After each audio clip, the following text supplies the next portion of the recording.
अगला हमारा जो शब्द है वो कौन सा है, कहां तक थे, 9 तक है ना। एग्रीमेंट, करार, अनुबंध। जैसे राजस्थान रोडवेज प्राइवेट में चल रहा है तो उन्होंने एग्रीमेंट किया बस वालों से, सरकार की जो बसें चल रही है इसके अलावा प्राइवेट बसों को भी लगाया, एग्रीमेंट किया।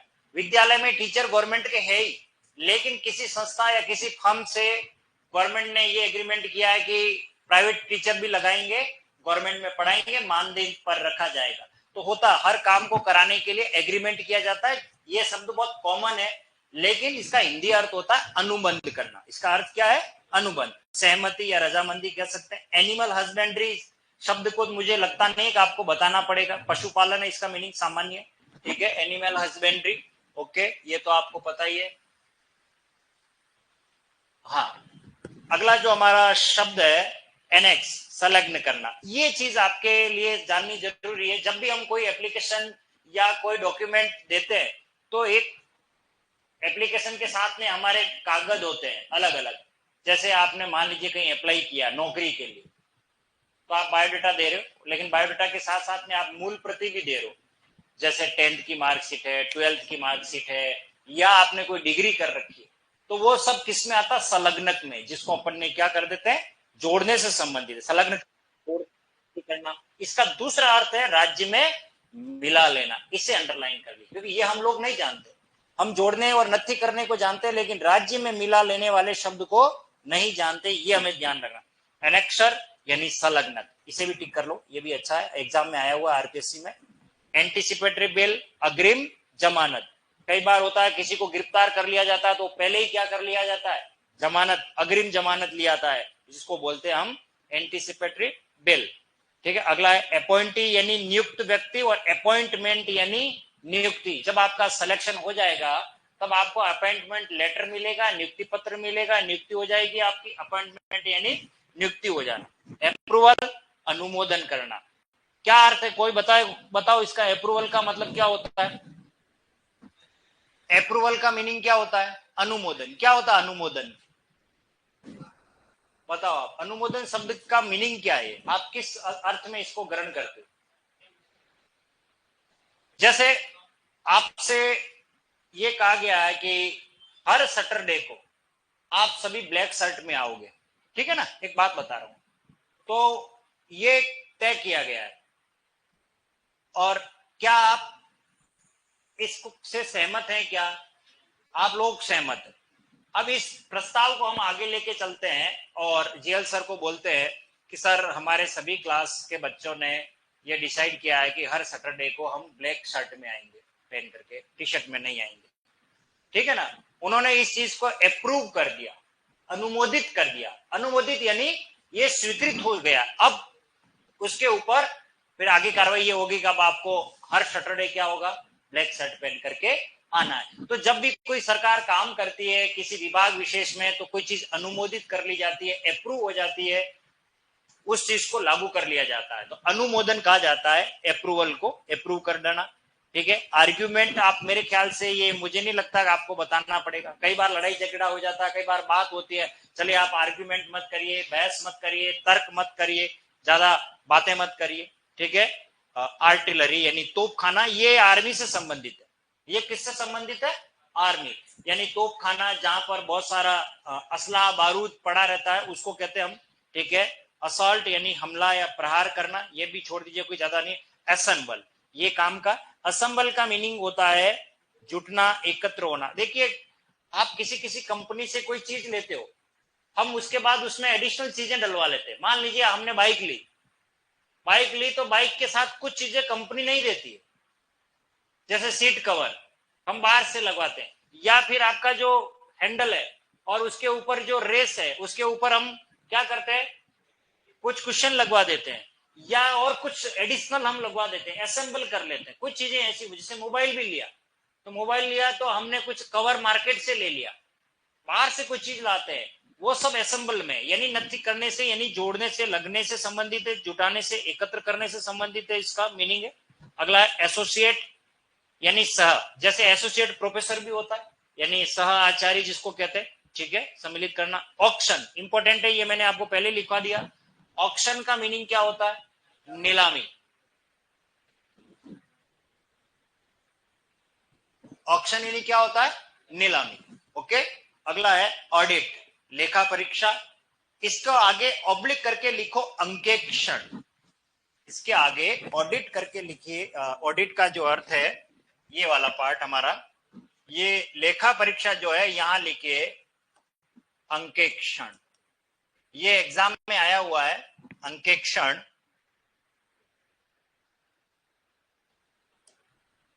क्या मतलब है इसका? कोई बताए इसका मीनिंग क्या है? लेखा परीक्षा क्यों होती है ये बताइए, क्यों होती है लेखा परीक्षा? लेखा परीक्षा कोई एग्जाम नहीं है, ये एग्जाम नहीं है। अब कैसे वो लेखा परीक्षा होती है? मान लीजिए किसी सरकारी विभाग में सरकार द्वारा 3 या 4 साल में जो आर्थिक सहयोग दिया गया, सरकार ने, हो सकता है मकान को मरम्मत करने के लिए, जैसे हमारे यहाँ सरकारी बिल्डिंग है, 50,000 रुपए रमसा में आए, यानी कि उसके फर्नीचर लाने के लिए, उसमें मरम्मत करने के लिए जो 50,000 रुपए आए, अब प्रिंसिपल ने उस 50,000 रुपए का काम करवाया या नहीं करवाया, इसका हिसाब कौन देगा? सरकार को।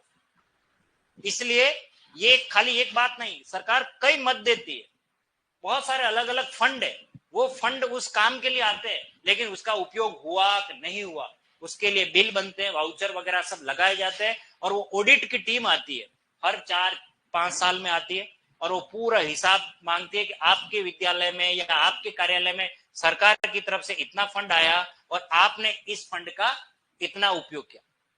ये क्यों किया जाता है? लोग घोटाले कर लेते हैं, पता ही नहीं पड़ता, हमको पता भी नहीं रहता कि फर्नीचर के लिए पैसा आया, कानो कान पता ही नहीं लगा, जाली बिल लगा लिए, फर्नीचर ही नहीं है, होता है ना कई बार। तो इसलिए सरकार उस पर पकड़ रखने के लिए वो ऑडिट यानी लेखा परीक्षा की जाती है। बाकायदा ये सरकारी नौकरी होती है, इसमें सरकारी कार्मिक होते हैं, और वो कार्मिक, उनकी ड्यूटी होती है हर सरकारी विभाग में जा करके और उसकी परीक्षा करना, उसको चेक करना, उनकी कैश बुक को चेक करना।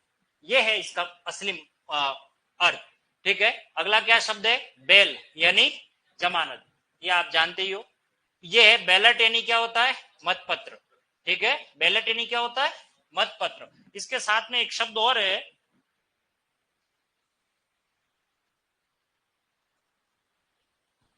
नहीं ये इधर है, आगे आगे है, वो मिल जाएगा आपको, जिसमें अपन ने चुनाव से संबंधित है। आप 103 नंबर पे आओ, एक 103 पे आइए, 103 पर।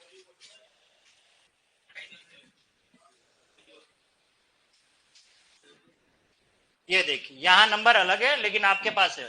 ये एक शब्द है पोलिंग, और एक है पोलिंग ऑफिसर। देखो पोलिंग को भी मतदान कहते हैं, ठीक है ना? पोलिंग, पोलिंग यानी मतदान, पोल, और पोलिंग ऑफिसर का मतलब होता है मतदान अधिकारी।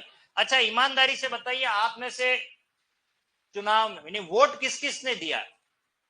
मैं आपको, आप जब कभी इन फ्यूचर जब कभी वोट देने जाओगे ना आपको, तो मैं आपको पोलिंग ऑफिसर के बारे में बताता। पोलिंग ऑफिसर कहां बैठता, कौन होता है पोलिंग ऑफिसर? कभी आपने ये कभी नोटिस नहीं किया होगा। आप तो खाली वोट देने गए होंगे, तो पहले एक व्यक्ति होता है, वो नाम पढ़ता है, आपका आइडेंटिटी कार्ड देखता है, दूसरा वो स्याही लगा लेता है, तीसरा वो बटन दबाता है, हम वोट कास्ट करके आ जाते हैं।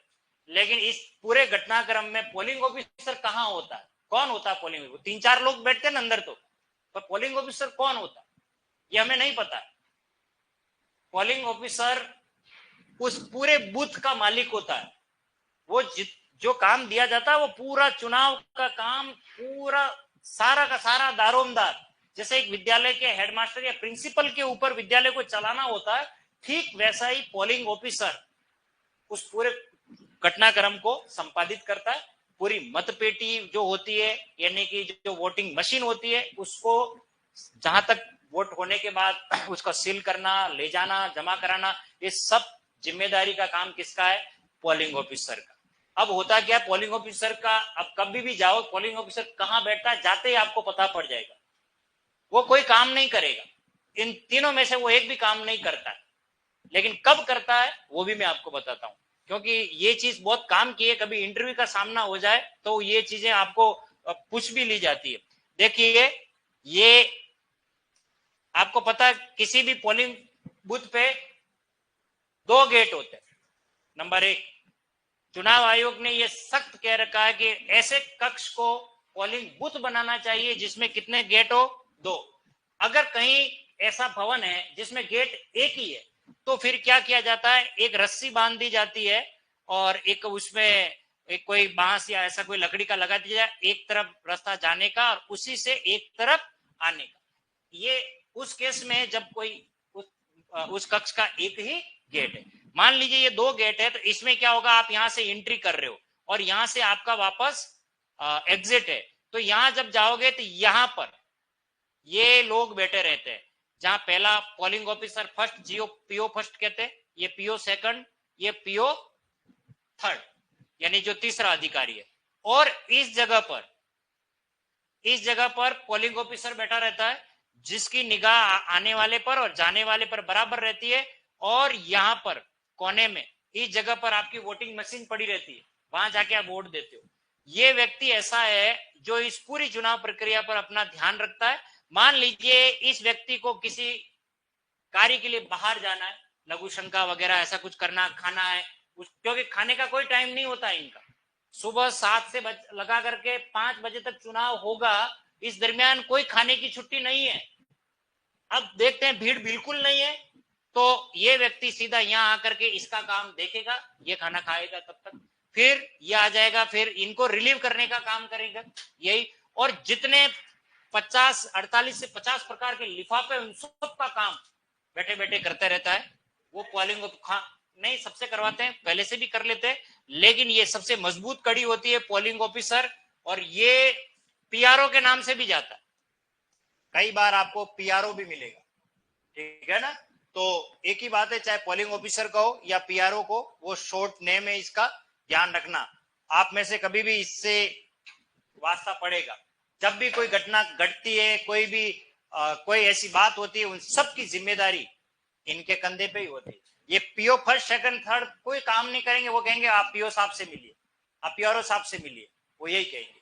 तो आपको सीधा उनसे जाके बात करनी है, इन 3 से बात नहीं करनी, ठीक है। अगर कभी बहस हो जाए कि कोई गलत वोटिंग हो रही है या किसी भी प्रकार की कोई समस्या हो रही है, ठीक है। चलिए, तो पोलिंग ऑफिसर का मतलब होता है मतदान अधिकारी। अब वापस बैक आ जाते हैं, कहां बात चल रही थी हमारी।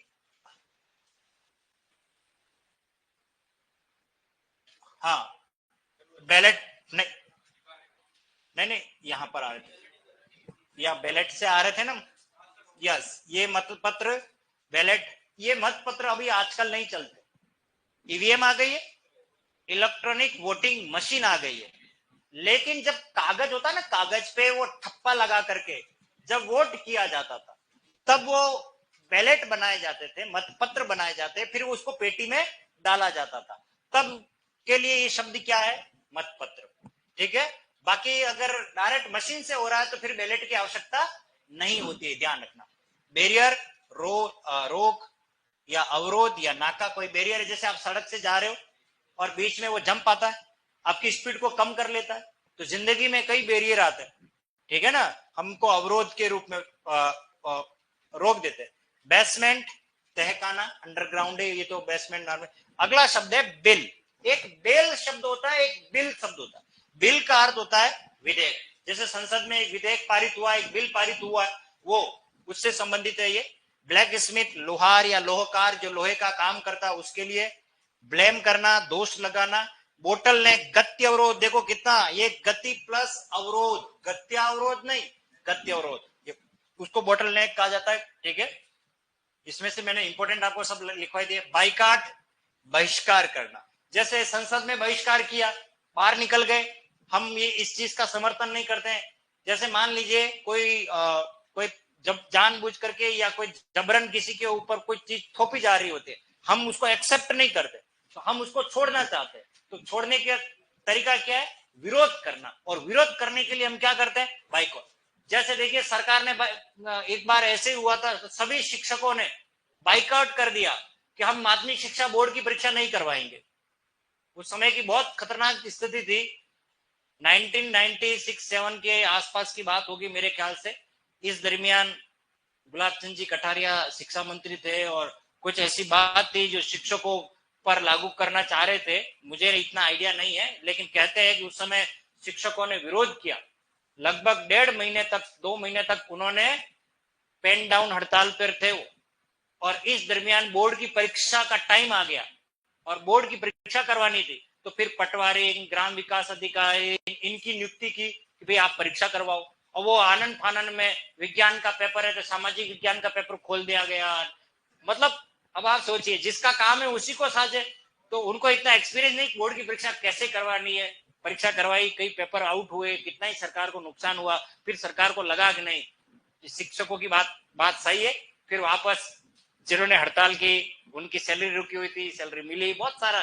तो बाइकाट करना, विरोध करना होता है। अपने हक के लिए हम लड़ाई करते हैं, कोई होती है तो वो सब उसके लिए बात मनाना। ये आपसे बेहतर कौन जान सकता है ना। ब्रीड इन क्या होता है, नस्ल होता है, अलग अलग भेड़ की नस्ल होती है। और वो गाय भैंस वगैरह सबकी है, मुर्रान, कौन सी जाफराबादी, न जाने कौन कौन सी होती है। मुझे भैंस की नस्ल बता दो। मुर्रा। अरे मुर्रा कौन किसकी नस्ल है?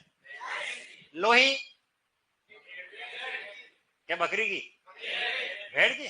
चलो ठीक है। हाँ, एक थार पारकर, नहीं थोड़ा थोड़ा जानता हूँ, इतना नहीं। हाँ, वो जीके में कभी पढ़े थे तो याद है। हाँ, ब्राइट का मतलब क्या होता है? रिश्वत, घूस। ठीक है। और संस्कृत में इसे कहते हैं उत्कोच। क्या कहते हैं? उत्कोच, पढ़ाया मैंने। ठीक है। ब्रीफ, संक्षिप्त में। और आपको पता होगा ब्रीफ केस, एक होता है सूटकेस, एक होता है ब्रीफ केस। तो ब्रीफ केस छोटा होता है, सूटकेस बड़ा होता है। ठीक है। ब्रोचर यानी विवरणी का। जैसे आप टेलीविजन खरीदने गए, बताओ कौन कौन सी कंपनी का टेलीविजन है, मुझे दिखाओ। तो वो बताएगा एलजी का, वीडियोकॉन का, फिर वो सब बारे बताएगी। तो ये किसी भी चीज को लेने से पहले उसके बारे में बजट, आय व्यय, सरकार का बजट होता है, कितना खर्च करेगा, कितना क्या है। Bureaucracy is very most important. नौकरशाही, एक और शब्द लिख लेना, वो यहां नहीं है, आपको ये मिलेगा। नौकरशाही, अधिकारी तंत्र या दफ्तरशाही तो सही है, लेकिन नौकरशाही भी मिलेगा। ठीक है। हाँ, अगला है कैबिनेट। आप सभी जानते हो कैबिनेट का मतलब होता है मंत्रिमंडल, लेकिन कैबिनेट का एक और अर्थ होता है अलमारी, खोखा। जैसे कवर होता है ना, कवर, उसको कैबिनेट कहा जाता है। लेकिन हम तो कैबिनेट सिर्फ मंत्रिमंडल को ही जानते हैं। अगला चैरिटी यानी दान या खैरात। कई बार फिल्म जो एक्ट्रेस या एक्टर होते हैं वो क्या करते हैं, कोई चैरिटी शो करते हैं। जैसे मुख बधिर वालों के लिए, विद्यालय के लिए पैसा जुटाना है। ठीक है ना। या एड्स के जो रोगी है उनके लिए पैसा जुटाना है। ऐसा कई जो जरूरतमंद है उनके लिए पैसा अगर हमें लाना है तो उसके लिए कोई चैरिटी शो भी करते हैं। वो क्या है, उसको लोग जाते हैं। जैसे मान लीजिए अभी ये बड़े बड़े जो हमारे सेलिब्रिटी है जिन्होंने क्रिकेट छोड़ दिया, जैसे युवराज सिंह है, जैसे सचिन तेंदुलकर है। अभी हाँ, इनका क्रिकेट का मैच हो रहा, फिर भी लोगों में इतना क्रेज है कि उनके मैच को भी देखने जाते हैं। तो उनका टिकट होता है, नॉर्मल चार्ज है, उससे जो पैसा आया उसको किसी अच्छे काम के लिए लगा लेना। वो सब चैरिटी में ही है, दान खैरात उदारता उसके काम में। सिविल, ये आपको सिविल, नागरिक, असैनिक, दीवानी, देखो इतने सारे शब्द है, बहुत इंपॉर्टेंट है। सिविल, नागरिक, असैनिक, दीवानी। इसमें से आप दीवानी को नहीं जानते हो, दीवानी कौन है? ये कोर्ट कचहरी का मामला है। दीवानी और फौजदारी दो मामले होते हैं, उससे संबंधित है। बाकी ये वो मैं प्रेम दीवानी होगी, ये वो दीवानी नहीं है। ठीक है। क्लेम करना, दावा या दावा करना, क्लेम किया। क्लेम कहाँ होता है? इंश्योरेंस। जैसे कोई गाड़ी आपका इंश्योरेंस की हुई है और कहीं एक्सीडेंट हो गया तो हम क्या करते हैं? क्लेम करते हैं। जैसे फसल का बीमा होता है, हम भी क्लेम करते हैं, दावा करते हैं, नहीं मेरी इस बार फसल तो बहुत ज्यादा होने वाली थी, लेकिन बारिश आ गई और सब मामला वो हो गया, नुकसान हो गया, गाय भैंस चढ़ गई, भाई हमारी फसल तो अच्छी थी, मैंने तो बीमा करवाया। अच्छे अच्छे किसान क्या करवाते हैं? बीमा करवाते, फसल बीमा होता है। कॉन्फिडेंशियल क्या होता है? गोपनीय, अंतरंग।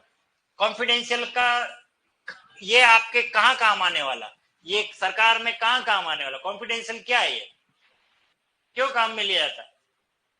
अच्छा बता, मान लीजिए कहीं पेपर बन रहा है, हमारे हिसाब से बात कर रहा हूं, पेपर बन रहा है तो क्या इस पेपर को हम लीक करेंगे क्या? नहीं, वो कॉन्फिडेंशियल मामला। माध्यमिक शिक्षा बोर्ड का जैसे मुझे पेपर शटर बनाया तो मैं पेपर बनाता हूं, तो मैं कभी ये नहीं कहता कि ये पेपर बनाया, क्योंकि मुझे पता, मुझे अपनी सरकारी नौकरी करनी है, तो पढ़ाता हूं इतना ही कि भाई ये पेपर में आ सकता है। इससे आप समझ सकते हो कि पेपर इस तरीके के बने होंगे। और ये कोई जरूरी नहीं है, क्योंकि एक ही पेपर को बनाने वाला व्यक्ति नहीं होता, कम से कम 5 से 10 व्यक्ति होते हैं, वो सभी उस विषय का पेपर बनाते हैं। फिर उनके ऊपर 3 लोग होते हैं, उन पेपर को क्या करते हैं, मॉडरेट करते हैं। उसमें से कोई एक क्वेश्चन ले लिया, उसमें से 5 ले लिए, उसमें से 10 ले लिए, इस तरीके से 2-3 पेपर बनाते हैं। और उसमें से कोई एक ऐसा व्यक्ति होता है जो मेन होता है, बोर्ड का अध्यक्ष, वो सेलेक्ट करता है कि इसमें से ये पेपर देना है, इस बार एग्जाम में 2 पेपर को रख देना है। मान लीजिए ये पेपर आउट हो गया, यहां से अपन प्रिंट करवा करके तुरंत, और उस पेपर को सबसे लास्ट में रखते हैं। जो पेपर जब भी आउट हो जाता है, मान लीजिए हिंदी का पेपर है और पेपर आउट हो गया, तो उस पेपर को बोर्ड की परीक्षा का लास्ट जो पेपर होगा उसके बाद उसको पेपर को आयोजित किया जाता है। तो इस दरमियान प्रिंट करना, उसको डिस्ट्रीब्यूट करना, वो सब चीजें हो जाती है, ठीक है ना। तो ये ध्यान रखना, कॉन्फिडेंशियल होता है। कोई भी चीज सरकार से संबंधित जो भी मामला होता है वो कॉन्फिडेंशियल है, वो गोपनीय है। अगला, कॉन्स्टिट्यूंसी यानी निर्वाचन क्षेत्र। हमारा जो विधानसभा क्षेत्र होता है या लोकसभा क्षेत्र होता है, उसको हम क्या बोलते हैं, कॉन्स्टिट्यूंसी क्षेत्र। ये सरकारी नौकरी लगने के बाद आपको भी भरना पड़ेगा। क्यों? क्योंकि आपकी चुनाव में ड्यूटी लगती है बहुत सारों के चुनाव में। तो हो सकता है आप जिस विधानसभा क्षेत्र में हो और उसके चुनाव है, तो आपकी ड्यूटी वहां न लगा करके दूसरी अन्य विधानसभा में लगाई जाएगी या लोकसभा में, ठीक है। कॉन्वोकेशन यानी दीक्षांत समारोह। जब भी हम ग्रेजुएशन कर लेते हैं या पीजी कर लेते हैं, तो हमको क्या किया जाता है, राज्यपाल या कोई बड़ा व्यक्ति आता है और फिर क्या करता है, वो उसकी जो मेडल वगैरह दे करके वो दिया जाता है, वो सब क्या कहलाता है, दीक्षांत समारोह। कॉर्पोरेशन यानी निगम, इंपॉर्टेंट है। काउंटर हस्ताक्षर, ये इंपॉर्टेंट है। काउंटर हस्ताक्षर का मतलब क्या है, यह प्रति हस्ताक्षर। मान लीजिए कोई एप्लीकेशन दी है, प्रिंसिपल साहब के पास गई, अब क्या हर काम प्रिंसिपल थोड़ी करता है, वो तो खाली काउंटर सिग्नेचर करता है। ये आपका लेटर है और ये काउंटर है या यहाँ काउंटर है, वो एक इनिशियल ऐसा लगा देंगे। चलिए, जैसे परीक्षा से संबंधित है तो जो भी परीक्षा का डिपार्टमेंट है, परीक्षा का व्यक्ति है, वहां इनिशियल कर देंगे और इस कागज को आप लेके जाइए परीक्षा प्रभारी के पास और वो आपके इस काम को तवज्जो देंगे, वो आपका ये कार्य करेंगे। लेकिन साइन होने चाहिए किसके, प्रिंसिपल। तो काउंटर सिग्नेचर प्रति हस्ताक्षर होता है। ये कल मैंने बात की थी डेली अलाउंस, जिसको शॉर्ट में हम क्या बोलते हैं, डीए, अर्थात दैनिक भत्ता। डिम्ड यूनिवर्सिटी, इसका मतलब है सम विश्वविद्यालय। बहुत सारे हमारे डिम्ड विश्वविद्यालय हैं, ये कोई काम का नहीं है, आपके छोड़ दीजिए इसको। डिफेलिकेशन यानी गबन करना, कोई पैसा वो कर लेता है, कोई पैसा आया फसल का, हमने हड़प लिया, वो सब उसी में ही है, ठीक है। डिफेमेशन यानी मान हानि, ये आप सभी जानते हो, किसी के ऊपर कोई गलत बात कर लेना, कमेंट कर लेना, मान हानि कर लेना, बहुत प्रतिष्ठित व्यक्ति है उसके लिए। और डिफॉल्टर, ये ध्यान रखना, ये डिफॉल्टर ये चूक करने वाला, व्यतिक्रमी या बकायेदार। बैंक, ये बैंक का शब्द है, बैंक का। मान लीजिए कोई किसान है, किसी ने लोन ले लिया, समय पर पैसा उसने चुकाया नहीं, तो वो डिफॉल्टर की श्रेणी में आ जाएगा। नेक्स्ट टाइम उसको बैंक क्या लोन देगी, नहीं देगी, तो डिफॉल्टर की श्रेणी में वो, ठीक है। अगला देखिए डेलीगेशन, ये इंपॉर्टेंट है, पहले ही मैंने अंडरलाइन करवा लिया। प्रतिनिधि मंडल या शिष्टमंडल, इसका मतलब बता दो मुझे, डेलीगेशन का क्या मतलब है, ये क्यों जरूरी है, क्या कहां कहां काम आता है डेलीगेशन। ये आपके एग्रीकल्चर में भी होगा, बताएं क्या होता है डेलीगेशन।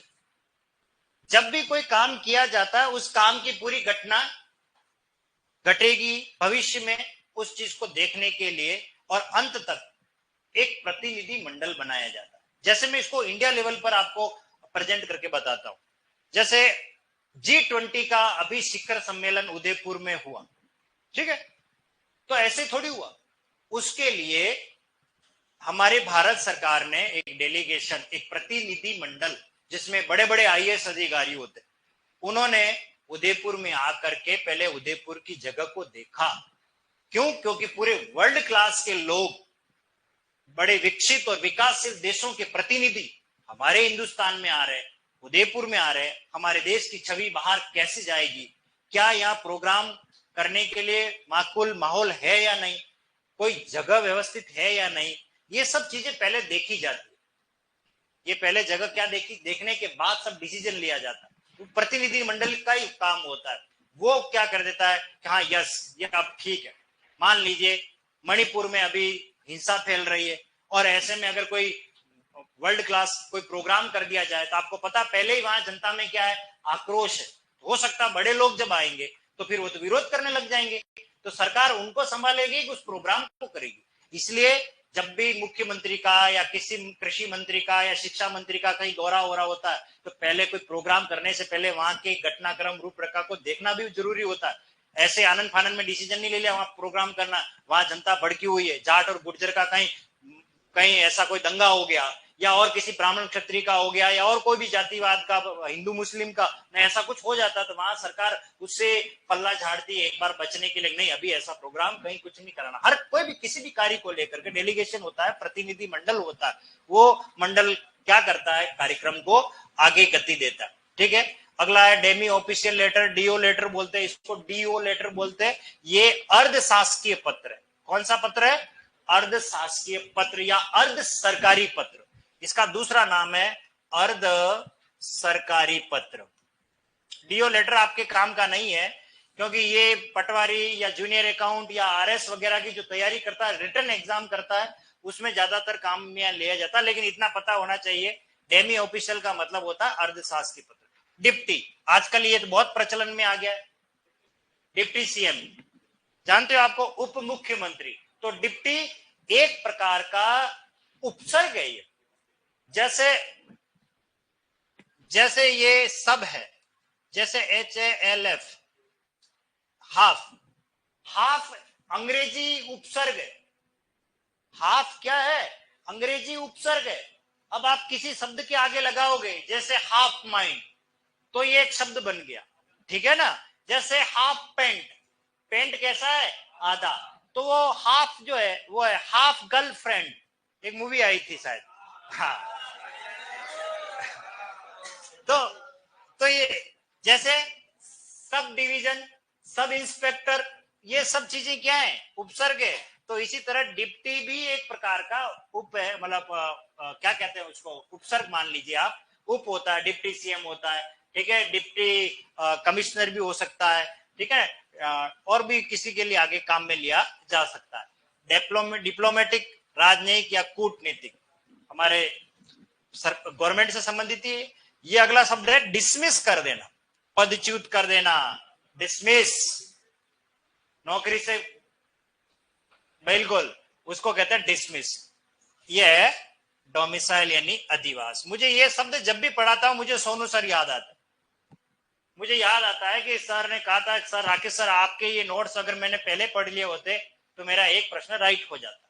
मुझे ये बात याद आती है, एक बार हम बैठे थे स्टाफ रूम में, और जब मैं ये नोट्स कंपाइल कर रहा था, बना रहा था, तब कंप्लीट हो चुके थे ये, और तब ये उन्होंने देखा तो बोले, अरे यार राकेश सर ये शब्द आपने बिल्कुल सही लिया है और मेरे एग्जाम में आया हुआ था, और पर मुझे इसका अर्थ नहीं आता। अगर ये मैं पहले पढ़ लेता या आप नोट्स पहले दे देते तो शायद मेरा एक राइट हो जाता। डोमिसाइल का मतलब क्या होता है? अधिवास, ध्यान रखना। डुप्लीकेट सभी जानते हैं, दूसरी प्रति या अनुलिपि, ठीक है।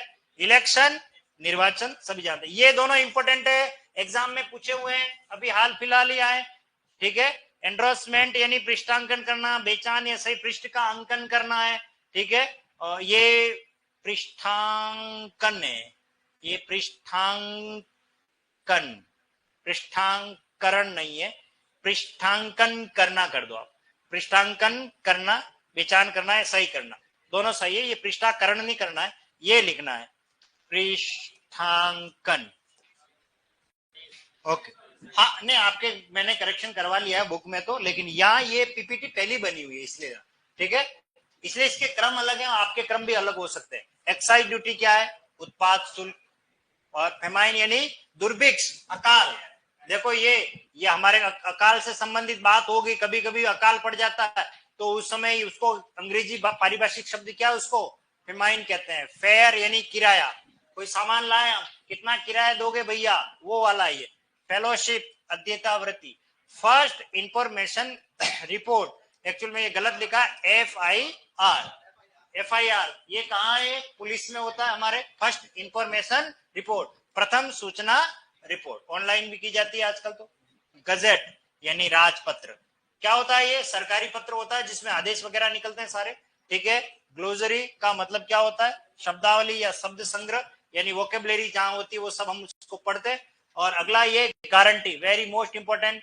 गारंटी एक अंग्रेजी शब्द है, लेकिन इसका हिंदी अर्थ होता है प्रत्याभूति। इस शब्द को अगर आपको देखना है तो हमारे इंडियन करेंसी में मिलता है ये। मैं धारक को गारंटी देता हूं 10 रुपए की, 50 रुपए की, हाँ 500 रुपए की, कि ये जहां पे भी ले जाओगे इसकी वैल्यू है भारत सरकार, ठीक है ना। आप नोट को देखना, उसमें ये शब्द मिलेगा, उसमें ये लिखा हुआ है और वहां हिंदी अर्थ लिखा हुआ है प्रत्याभूत या प्रत्याभूति। नोट देखना, देखो टटोलो नोट जेब में हो कहीं मिल जाए, बता लो सब जो किस किस के पास है नोट, ये शब्द ढूंढ के बताओ मुझे, ढूंढो।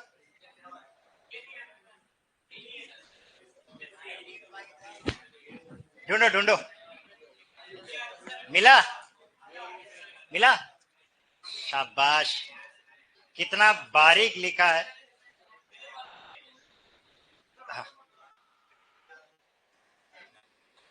गारंटीड, ये देखो ना, केंद्र सरकार द्वारा प्रत्याभूत, ये लिखा है, ये देखो केंद्र सरकार द्वारा प्रत्याभूत।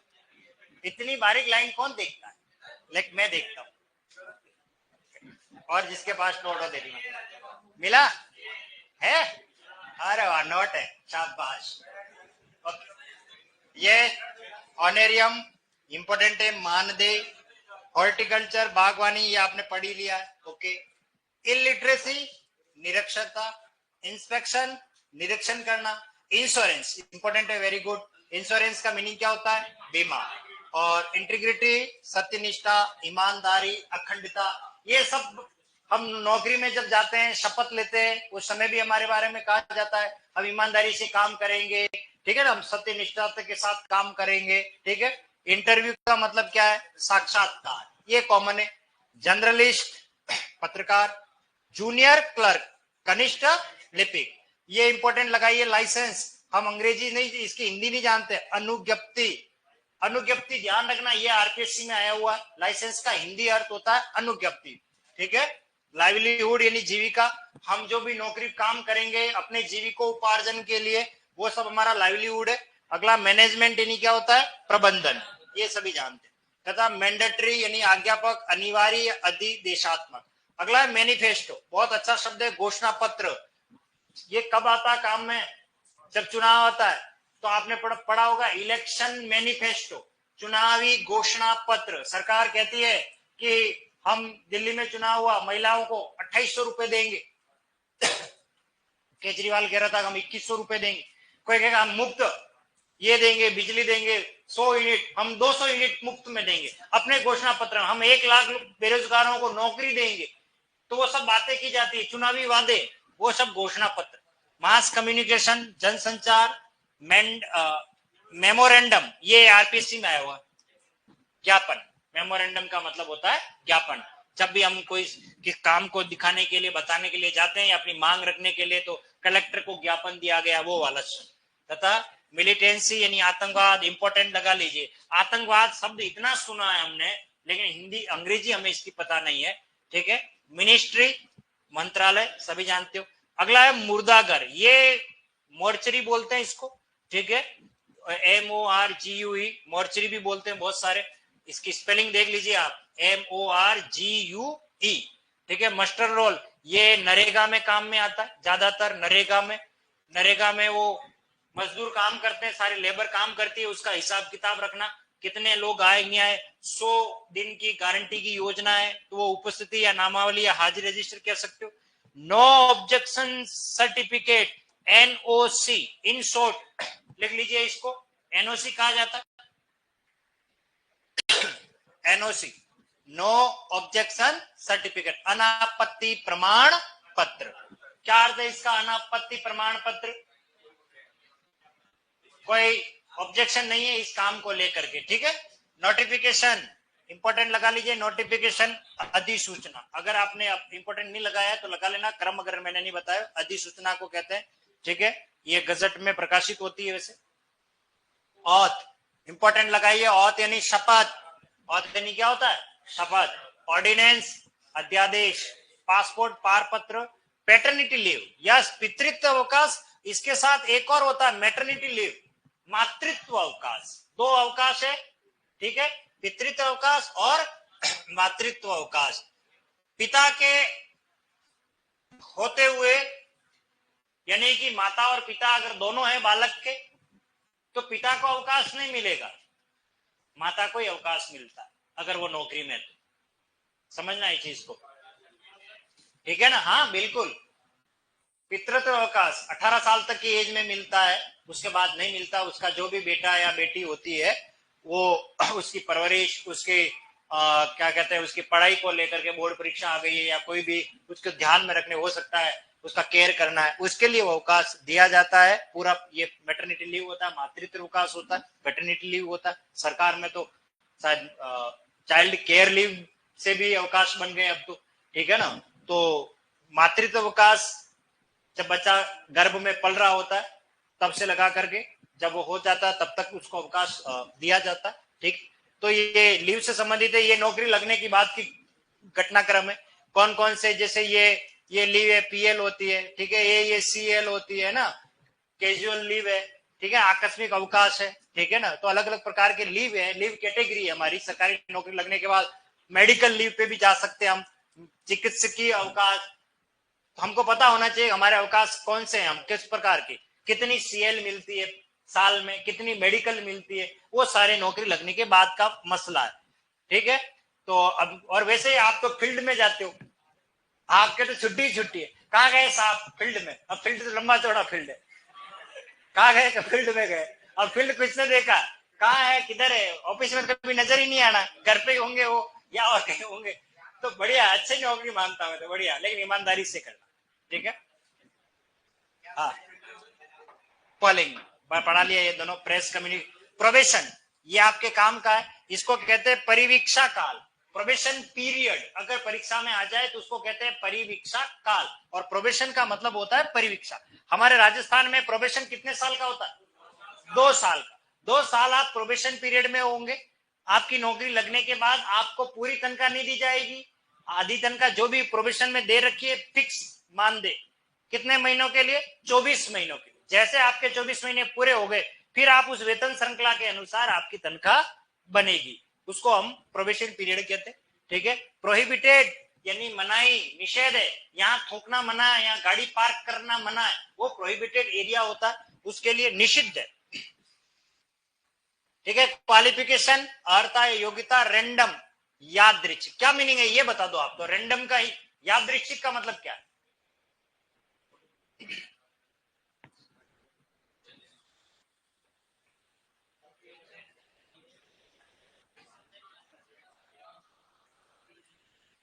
बताओ क्या होता है यादृच्छिक? यादृच्छिक में मूल शब्द है यदृच्छा और प्रत्यय लगा इसमें एक प्रत्यय। यादृच्छिक का मतलब है अपनी इच्छा अनुसार।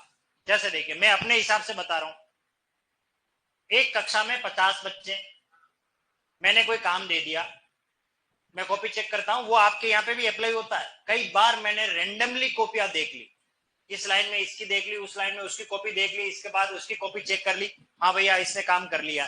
क्या मैं सभी बालक की कॉपी चेक करता हूं?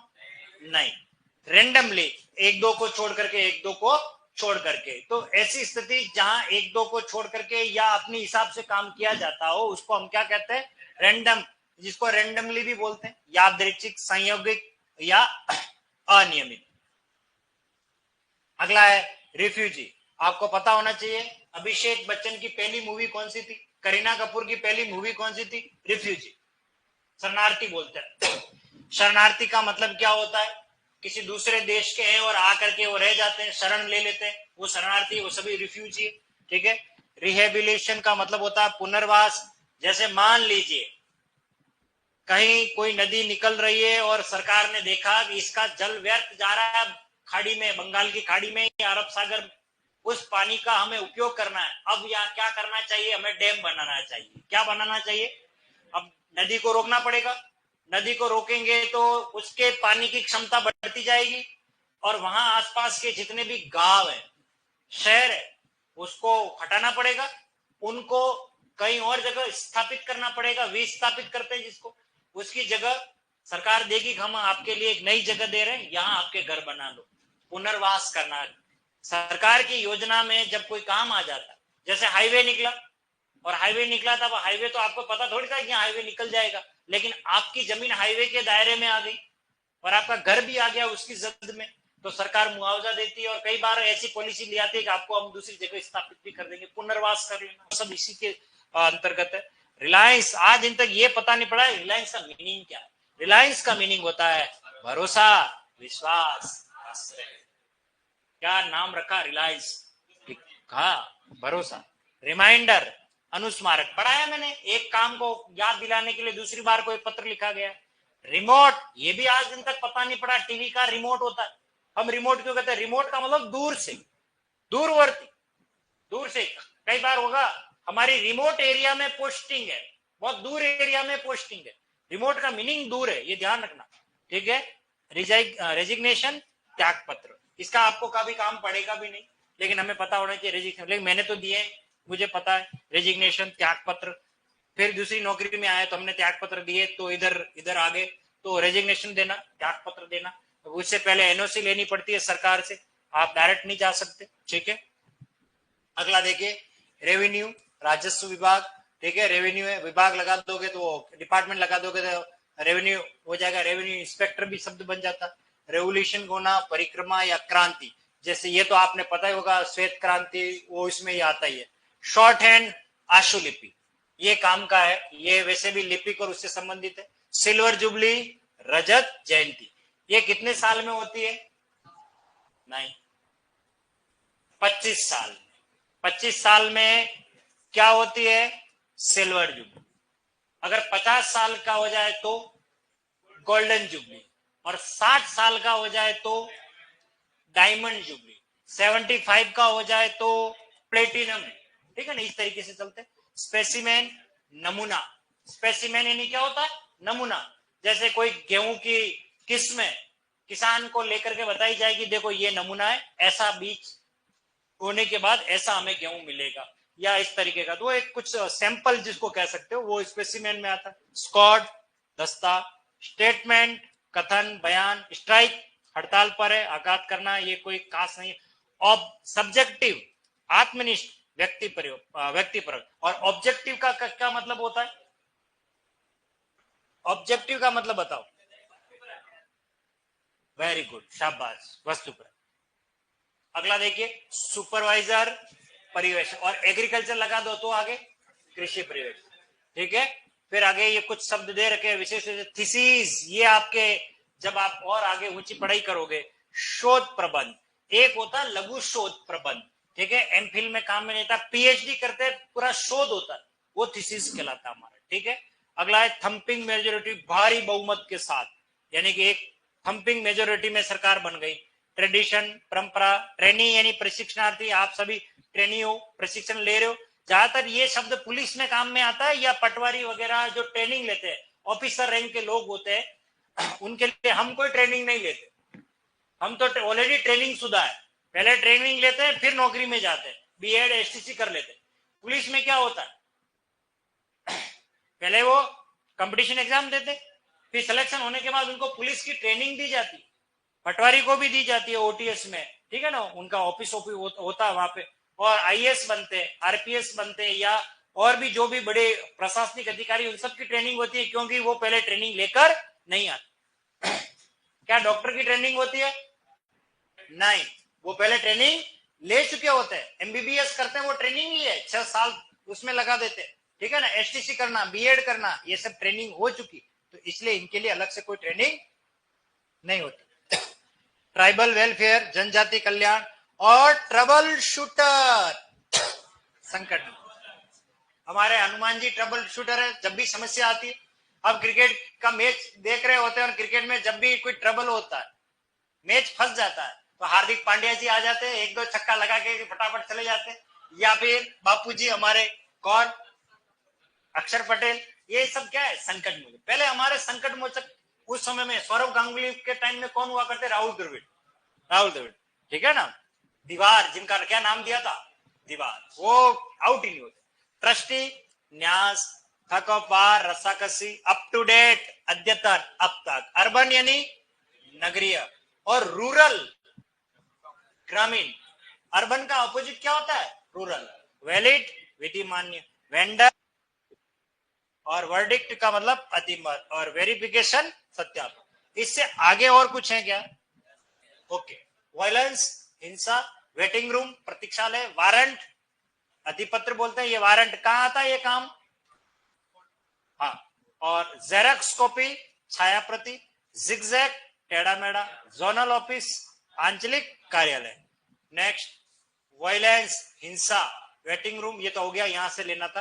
अकाउंट, ये इंपॉर्टेंट है, अकाउंट जनरल आरपीएससी में आया हुआ है, महालेखाकार बोलते हैं, ये आपको एग्जाम में मिलेगा, मैं जब आपका ये इसका टेस्ट लूंगा तब। सेंसस जनगणना, ये अब होगी सेंसस जनगणना। और सीज फायर युद्ध विराम, और अपेंडिक्स यानी परिशिष्ट। ये जब कोई किताब लिखी जाती है उसमें कुछ बात रह जाती है तो लास्ट में उसको जोड़ दिया जाता है। ओके, तो इस तरीके से ये आपके सारे शब्द है, इनको अच्छी तरीके से आपको पढ़ना है।